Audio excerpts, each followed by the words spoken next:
पिता की मौत के बाद 17 वर्षीय अरस्तु को उनके अभिभावक ने शिक्षा पूरी करने के लिए बौद्धिक शिक्षा केंद्र एथेंस भेज दिया।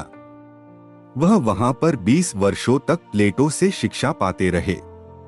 पढ़ाई के अंतिम वर्षों में वो स्वयं अकादमी में पढ़ाने लगे। अरस्तु को उस समय का सबसे बुद्धिमान व्यक्ति माना जाता था, जिसके प्रशंसा स्वयं उनके गुरु भी करते थे।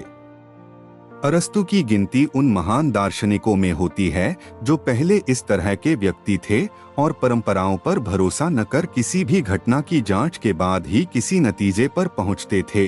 अरस्तु को खोज करना बड़ा अच्छा लगता था, खासकर ऐसे विषयों पर जो मानव स्वभाव से जुड़े हों, जैसे कि आदमी को जब भी समस्या आती है वो किस तरह से इनका सामना करता है और आदमी का दिमाग किस तरह से काम करता है। समाज को लोगों से जोड़े रखने के लिए काम करने वाले प्रशासन में क्या ऐसा होना चाहिए जो सर्वदा उचित तरीके से काम करें? ऐसे प्रश्नों के उत्तर पाने के लिए अरस्तु अपने आसपास के माहौल पर प्रायोगिक रुख रखते हुए बड़े इत्मीनान के साथ काम करते रहते थे। वो अपने शिष्यों को सुबह सुबह विस्तृत रूप से और शाम को आम लोगों को साधारण भाषा में प्रवचन देते थे। एलेक्सेंडर की अचानक मृत्यु पर मकदूनिया के विरोध के स्वर उठ खड़े हुए। उन पर नास्तिकता का भी आरोप लगाया गया।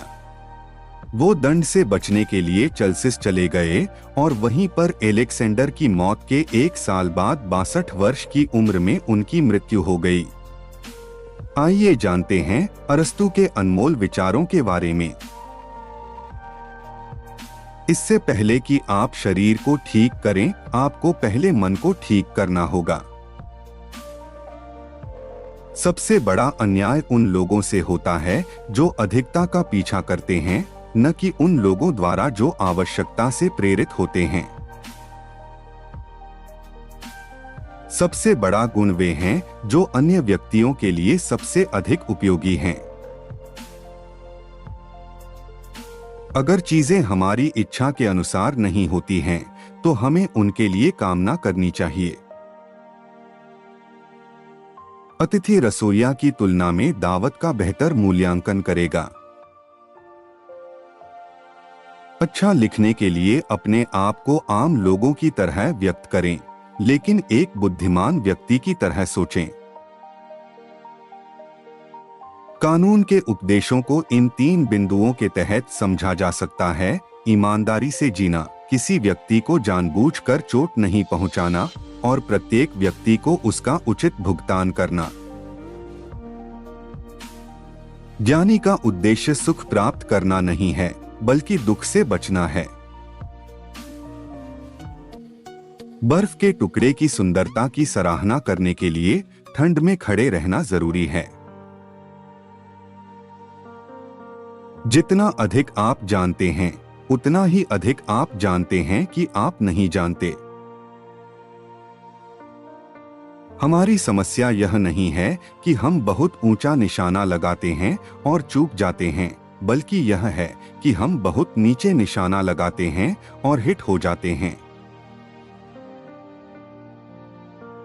साहस मानवीय गुणों में प्रथम है, क्योंकि यह वह गुण है जो दूसरों की गारंटी देता है। अनुशासन से स्वतंत्रता आती है। केवल सशस्त्र लोग ही वास्तव में स्वतंत्र हो सकते हैं। केवल एक निहत्थे लोगों को ही कभी गुलाम बनाया जा सकता है। बिना कारण जाने हम किसी सत्य को नहीं जान सकते।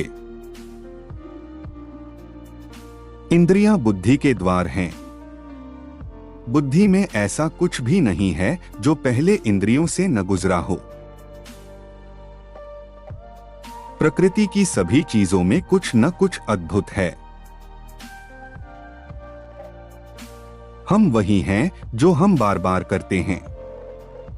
इसलिए श्रेष्ठता कोई कार्य नहीं बल्कि एक आदत है। उच्च विचार वाले व्यक्ति को लोगों की सोच से ज्यादा सच्चाई की परवाह करनी चाहिए। आश्चर्य का तात्पर्य सीखने की इच्छा से है। अच्छी शुरुआत तो आधा काम पूरा।